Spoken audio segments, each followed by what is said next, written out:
Today I will talk to you about the movie Made in Secret.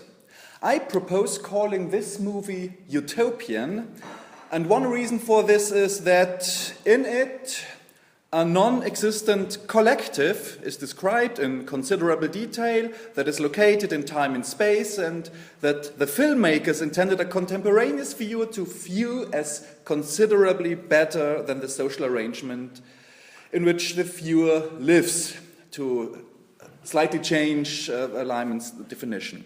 The second reason is its epistemological ambiguity. Like Thomas More's Utopia, Made in Secret is surrounded by a paratext that questions the factuality and the fictionality of what is depicted.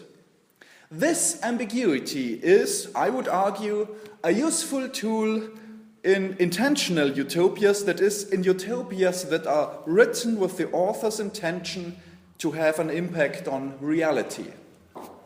I will concentrate on two aspects.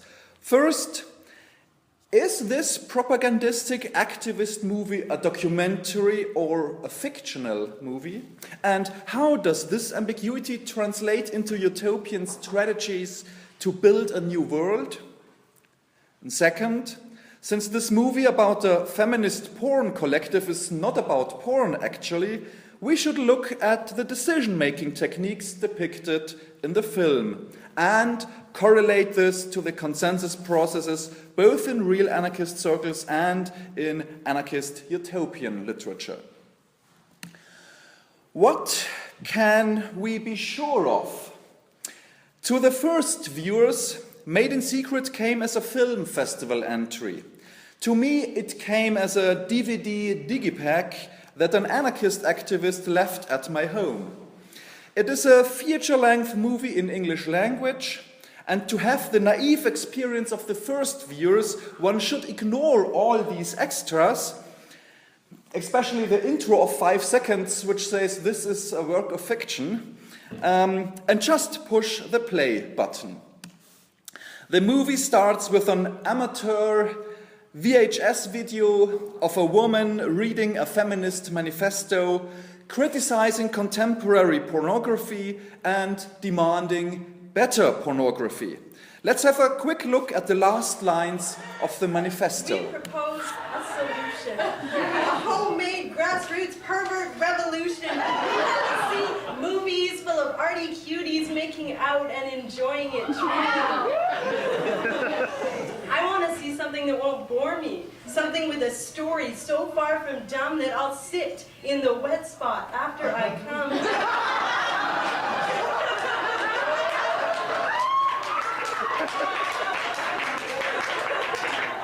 Just to see how it ends. Friends, that is the porn revolution that I want to watch, with one fist in the air and one in my crotch. Fellow perverts, we have a plan, and the revolution starts in East Van. Listen, we want to make porn in your kitchen, hard in your garden, wet on your porch. Each time you go down, you're raising the torch, raising the bar. You are a porn star.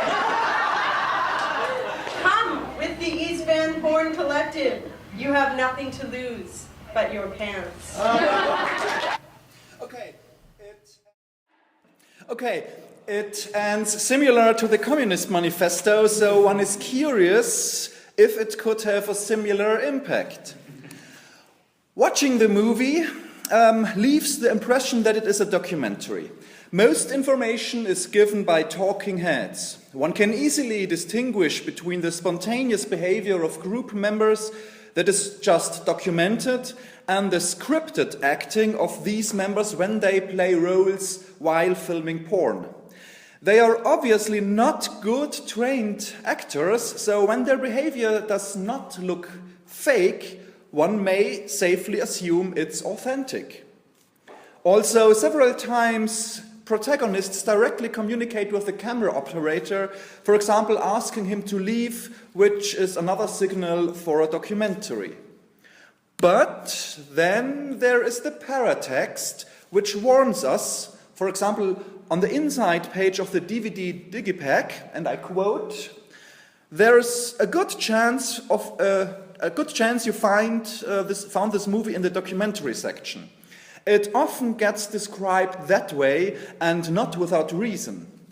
But like most binary labels, male, female, gay, straight, etc., the term documentary can leave out as much as it reveals about the true nature of what it describes. So perhaps it's worth saying up front that we, the filmmakers, do not call this movie a documentary." End quote. So what is it? Let's watch one short scene that looks quite documental. The East Van Porn Collective has its first screening of their last porn movie. The camera is only allowed to shoot the members' reactions and not the film itself. And these reactions look very real. It's dark, but look at their faces.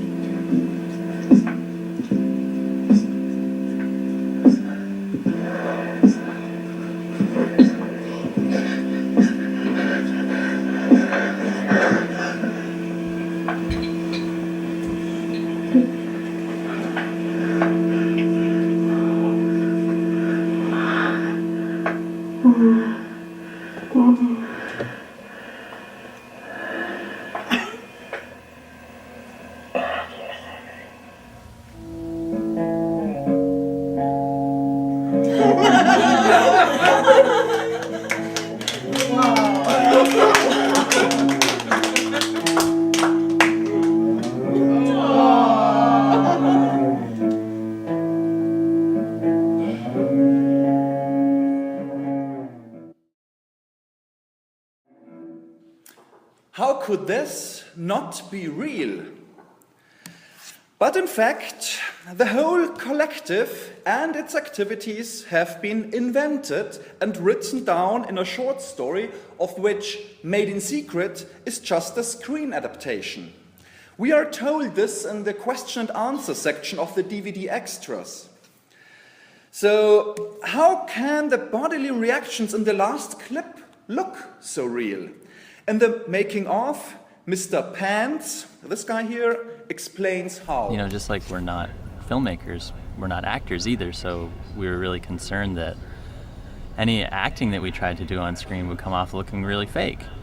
So again, our strategy was to try and make things look as real as possible by actually creating real situations, putting ourselves in them, and then documenting those moments as though we were actually making a documentary. Even the extent of the scriptedness is revealed in the making of. The one difference with that, though, and the movie that I showed, is that I didn't charge Ben any admission. So with this festival, once you start charging admission, it enters the realm of commerce, and that changes the whole nature of what we're doing, really. I mean, it's... No, yeah, I get it. We have a lot of rules in the collective to keep everybody feeling safe and kind of on top of things. You know, like if when people are working on a project, they get to choose their own crew, the people that they feel most comfortable with. To look at the numbers of men and women in our collective is really counterproductive because you're missing the point. And that's one of the points of feminism, who really understand feminism, I feel, is that it's not about women, it's about everybody. And it's about everybody having a lot more freedom and a lot more voice and a lot more input into who they are.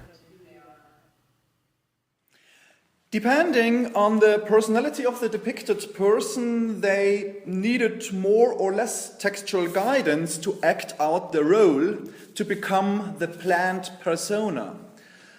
One example for this is the scripted awkwardness while filming a male-male kissing scene between two men who are either not gay or not promiscuous enough. Let's watch this short scene.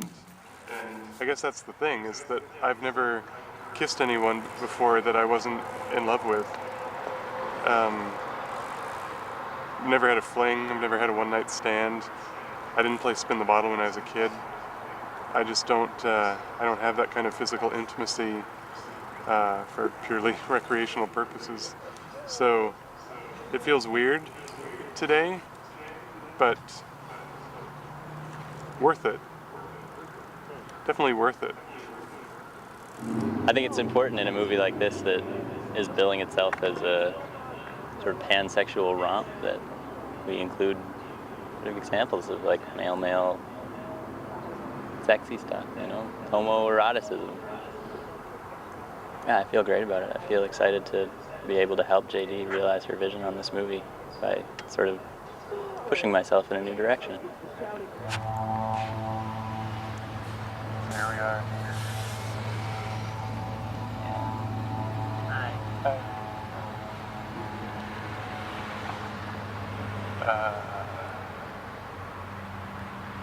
How about if we kiss?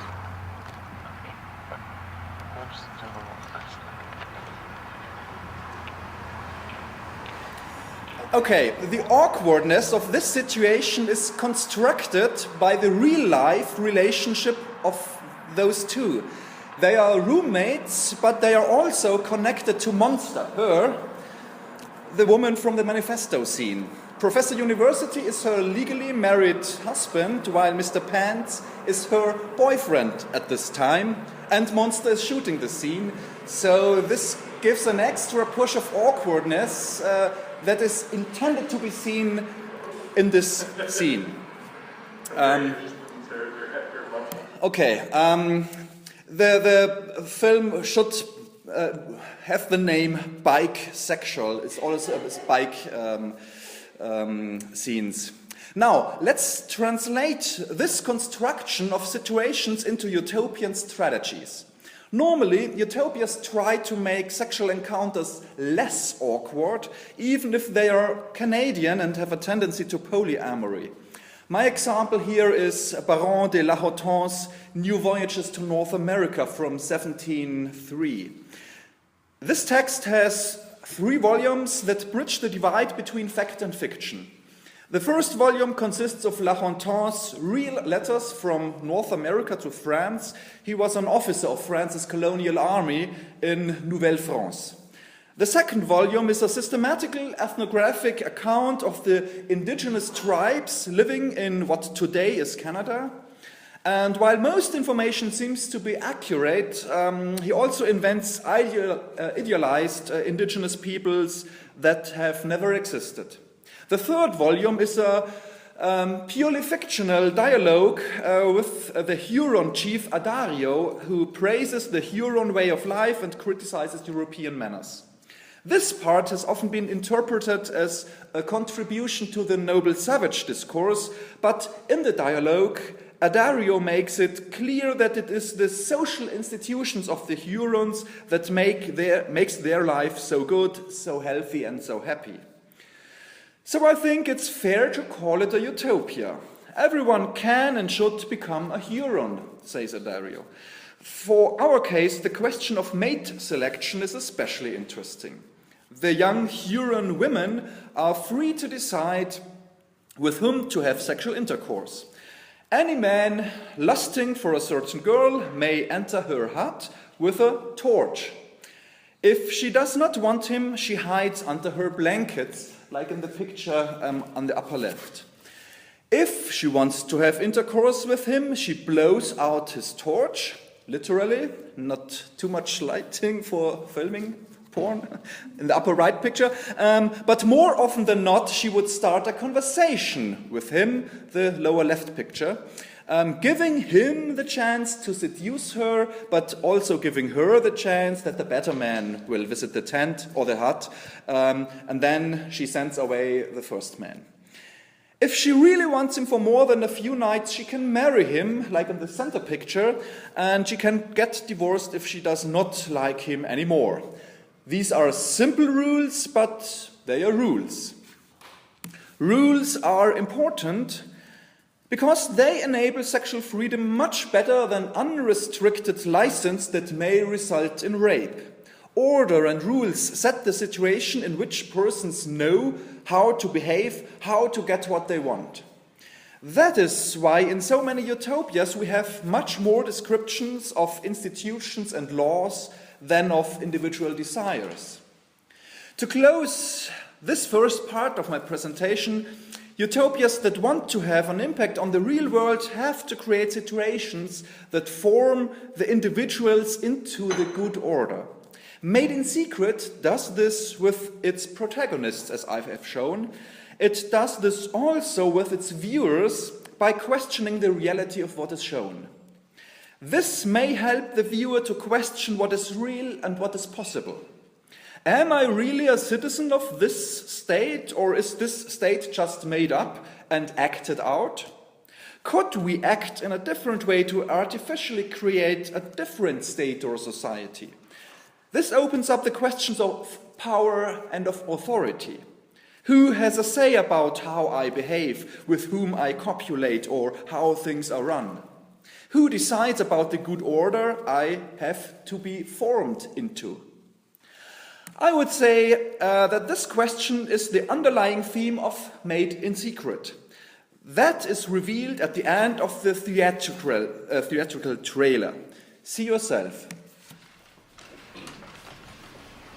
I'd like to read you the draft manifesto of the East Van Porn Collective. Hi there, we're your kinky neighbors. Thank you so much for calling the police. Hi there, we're your kinky neighbors. They've learned to show up with their truncheons greased. If you should be awakened by some screaming late at night, it only means their nipple clamps are on a little tight. So hi, we're your kinky neighbors, and we know how to treat our neighbors right.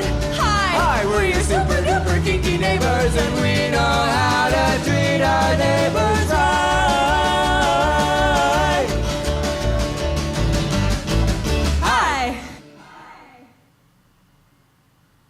It's about everybody having a lot more freedom and a lot more voice and a lot more input into who they are. And that's what Made in Secret is all about. It's not about porn, but about feminist anarchism. As viewers, we do see almost no naked skin, but we see discussion after discussion. Everybody having more freedom and a lot more voice, more input on who they are. That means much more time for deliberation and decision-making than for fucking or filming. I show you one notorious example from the end of the film, a discussion that starts at 8:20 in the morning. There are already hurt feelings. It is about the principles of the collective, about how to proceed, about who has a say, about who belongs to the collective, and of course about power. Emotions and conflicting interests make it difficult to find a simple compromise. In many groups, there is an official or hidden leadership that decides for the others, so that members with dissenting interests will have to either knuckle down or leave the group. This would be a tyranny of minority, and in the case of the absence of an official leadership, this is also called the tyranny of structurelessness. In other groups, such discussions are stopped by majority rule. This would be a tyranny of the majority. Both feminists and anarchists do not want any kind of tyranny, so they experimented with different styles of decision-making, arriving at a class of procedures that is known under the name consensus. Consensus decision-making means following a set of rules, roles, and structures. There are several differing sets of these. Peter Gelderloos's book is just one example. It is a tool for groups that want to do away with hierarchies and minimize power disparities. Gelderloos has this nice diagram of a deliberation process that should either lead to consensus or to the insight that this group cannot reach consensus on this topic at this time. I will not go into the details. If you want to read an example of discussions following more or less this pattern, you can look at some of David Graeber's ethnographic descriptions of all the globalization of or of Occupy groups. David Graeber thinks Occupy just succeeded with consensus. You say they didn't, so we would have to look into details. We can do this in the discussion. In Made in Secret, we do not see the whole process, but some crucial situations when a block is possible and how this can cost much time. As democracy generally, consensus process is a slow and time-consuming method of deciding for a group. A dictator who threw dice would be much faster, but the quality of the output would be much worse. As we see in Made in Secret, this particular discussion is at least 10 hours long. The light situation and the tired faces are signals for the collective's perseverance. Look at yourself, how they look. But again, this discussion has its roots in the short story and is entirely fictional. Nonetheless, the filmmakers have had similarly long discussions and consensus processes offstage. In them, they even quoted this theatrical discussion. The movie was planned, filmed, and edited with consensus process, and in this process, the previously non-existent East Van Porn Collective came into existence. They even made a real porn movie to then screen it and capture the blushing and squirming you already saw. In the end, it was almost impossible to distinguish between intradiegetic and extradiegetic actions. That is how effective utopias should work. Their fictional setting should emanate out of the text into the real world. And at least since the critical utopias of the 1970s, a main characteristic of literary utopias is not a perfect set of institutions, but the description of the way how to get there and then keep going toward an open utopian horizon. Let me close with mentioning two utopias that very much resemble the consensus decision-making procedures described by Gelderloos and depicted in Made in Secret. One is The Fifth Sacred Thing by Starhawk, who is herself a feminist activist and even wrote a manual of consensus finding. And the other one is Margaret Killjoy's A Country of Ghosts, where in a steampunk setting, a resistant people fights off an evil empire. They make their decisions as if this short novel was a textbook on grassroots democracy or anarchism. I would have more, but that's it. We can start the discussion now, and thank you.